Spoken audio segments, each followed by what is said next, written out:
your life if you're really hooked on that and believe that it's going to save you and really help you overcome cancer. So yes, believing something dearly will change the course of medical treatment, but of course we want to take them deeper to the God who does have the answer to why and how and when am I going to die, and the other kinds of questions that are going to come. So I know you're probably thinking that way. I'm not going to call on you because I got to move on. I'm sorry. Thank you for being willing, though. Okay. So diseases that won't ever go away change the doctor-patient relationship from simple to complex, from acute to chronic.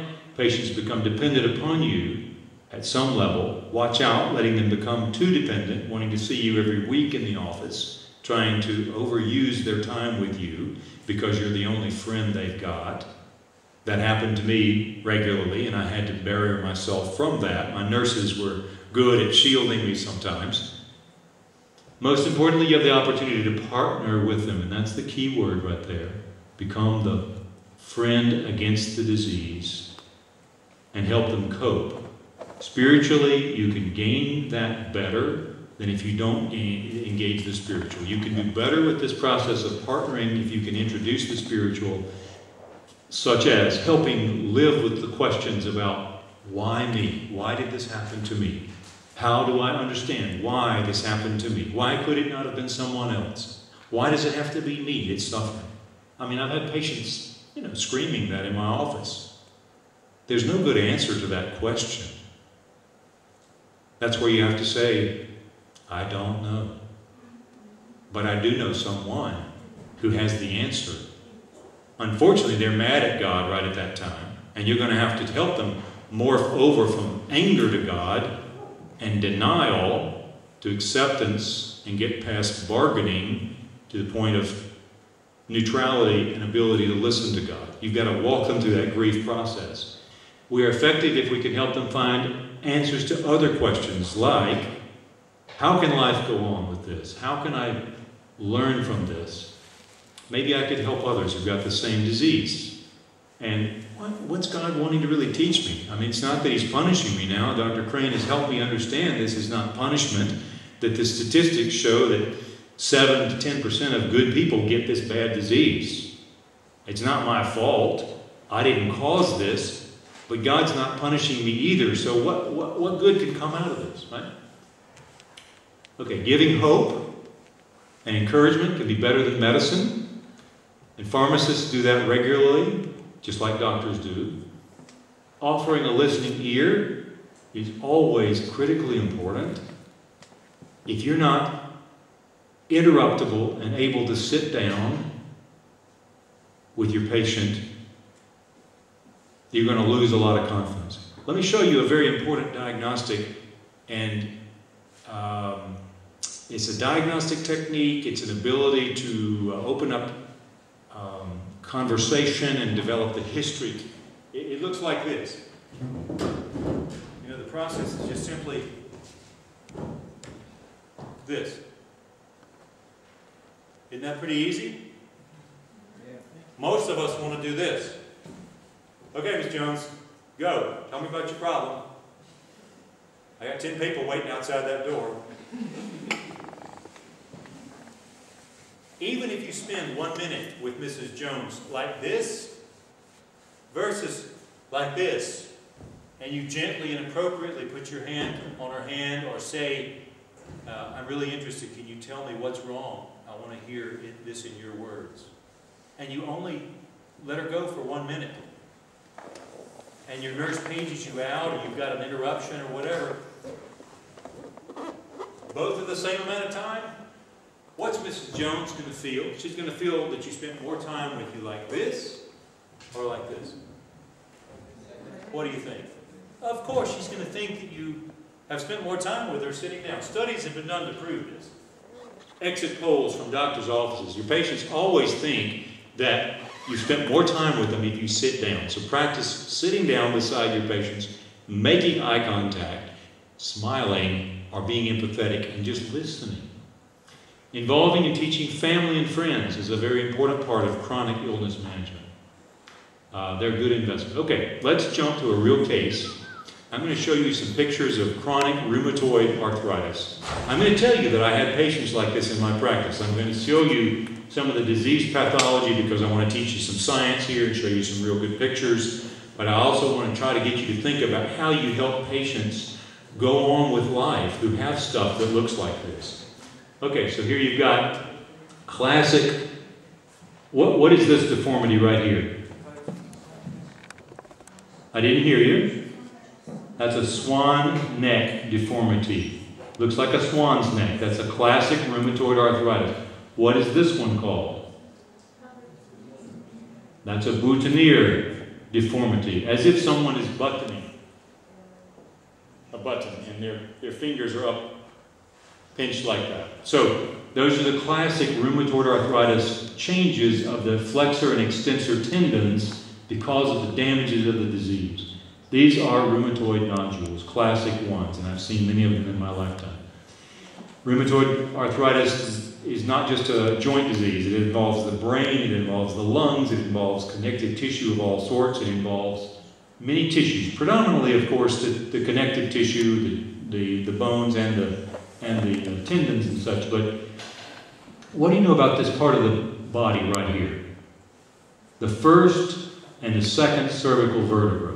One's called the atlas and one's called the axis. How do they work with each other? Do you know that anatomy? Did you see it on a real cadaver? Have you seen a skeleton and studied this on a skeleton?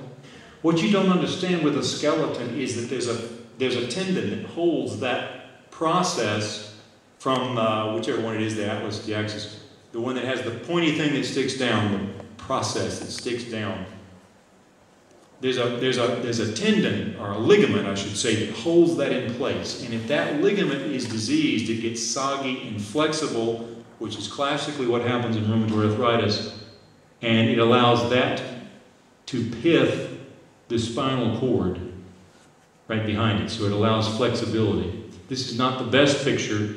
I also wanted to show you the loss of joint space here, and here, and here, and here. These intervertebral discs are just disease. This is classic synovitis, hyperblastic, hypertrophic synovial cells. Eventually there will be infiltration of multinucleated giant cells, and there will be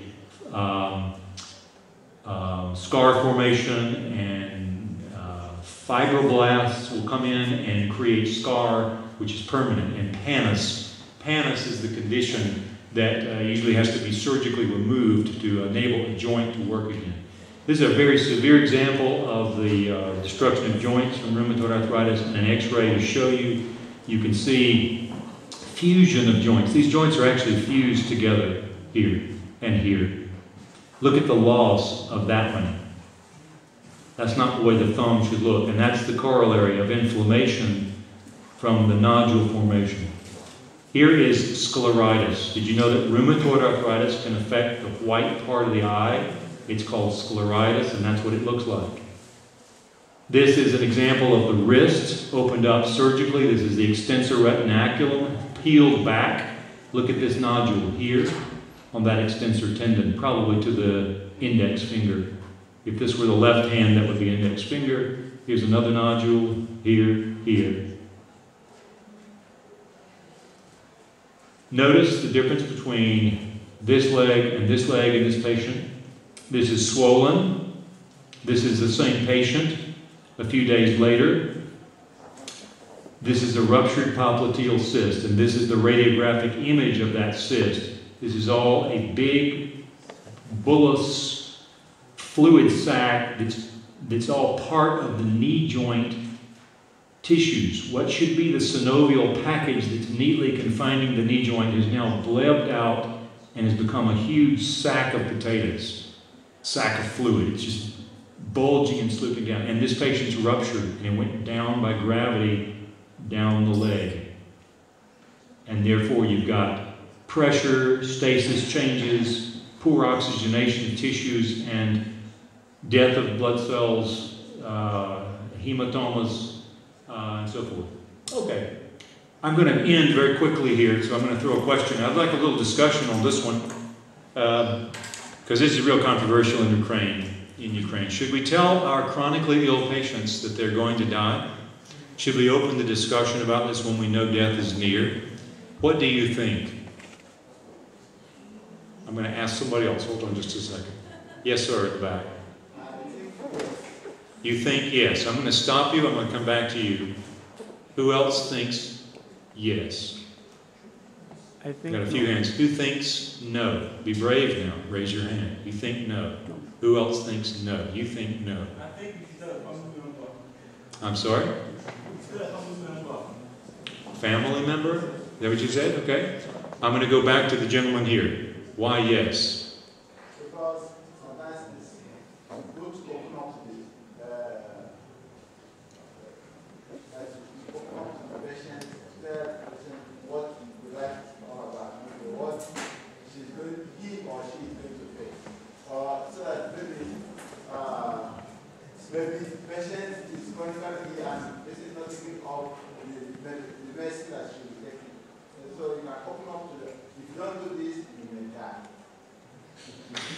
If we've exhausted all of our treatment options and we're at that point where we really have nothing else left, they are going to die unless we have a miracle or supernatural intervention. And, you know, if we know that's going to happen, then you're really talking to them not about other treatment options that they may consider, but about palliative care, pain control, the end. Now, let's develop the idea. Why do family members get the privilege of knowing that someone's going out into eternity rather than the actual person who's going out into eternity? Why does this work for you that way? Help me understand that better. The patient is already dying, so there's no need of telling what's in the situation of telling he's going to die again. Patient's already dying. Let me just make sure everyone's understanding. You said that the patient's already dying, so they're not the one who needs to understand that death is imminent. The family needs to be prepared. Is that what you said? Help me develop that some more. I don't believe that. Keep going. You got to convince me. You got to help me here. The family members are like, they are still healthy, but they can accept the bad news. But the other person on the other hand is ill already. So the bad news will make the situation worse. You make upset the patient by telling them that they're going to die. I couldn't agree more. I do agree with you that can be dangerous. And I have been in situations in which we chose not to tell a patient. But I want you to know that the doctor up here standing in front of you who has treated many patients dying of chronic diseases, where they did die, almost everyone, I told them that they were preparing to die. And I told them in words like this. Listen carefully. Mr. Smith, you know, we've worked along hard on this illness. He knows that. He's been the one who's having to come to my office and take all these medicines and do all this horrible radiation and stuff. You know we've worked really hard on this, and I appreciate both your partnership with me and your own willingness to go through all this. Our results have not been as good as either you or I would like. I'm kind of discouraged today. What about you? You give them a chance to say something. What do you think's next? Now, have I told the patient he was going to die? I basically did. The question is a loaded one, right? I said, what do you think's next? What's next for you? You know, I want you to know something, Mr. Smith. I am here for you no matter what. And I'm here for you and your family. What do you want at this point? What can I do for you? You are just simply laying it open for the discussion to happen. You're giving Mr. Smith the opportunity to say, I think I'm going to die. And if he says that, you say, by George, you're right, you're going to die. It's probably going to be next week. Of course not. You never tell a patient when they're going to die because you never know. You may think you know, but I've been very surprised many times. So you say, well, Mr. Smith, I understand. How do you feel that way? I mean, that really makes sense to me too. Now, have I told them they're going to die? I've simply agreed with what they said. You see what I'm doing? Now that's called empathy. That's called walking them through the obvious. That's helping them prepare for death. Then I ask the question, Mr. Smith, what do you think? Do you think you're ready to face what's next? I didn't use the word death. I didn't use the word eternity. That's religious. That's church talk. I can talk church talk, but I said, do you think you're ready to face what's next? Well, Dr. Crane, I don't know. I just don't know. I'm so scared. I don't know what to do right now. I wish somebody could help me. Mr. Smith, I'm here to help you. Do you have a pastor that you trust? That's a two-part question. Do you have a pastor that you trust? Because if they have a pastor who's never talked to them and they've never talked, that's not a good fit. And you got to deal with that before you bring that person in. Do you have a pastor or someone who can help you spiritually that you trust? That's where you, as the physician, start gluing together the opportunities for them to prepare for death without you having to take your time in the office to do it or the full responsibility. Now, if the opportunity is right there before you and you can help them and walk them through a conversion experience and a salvation prayer, great.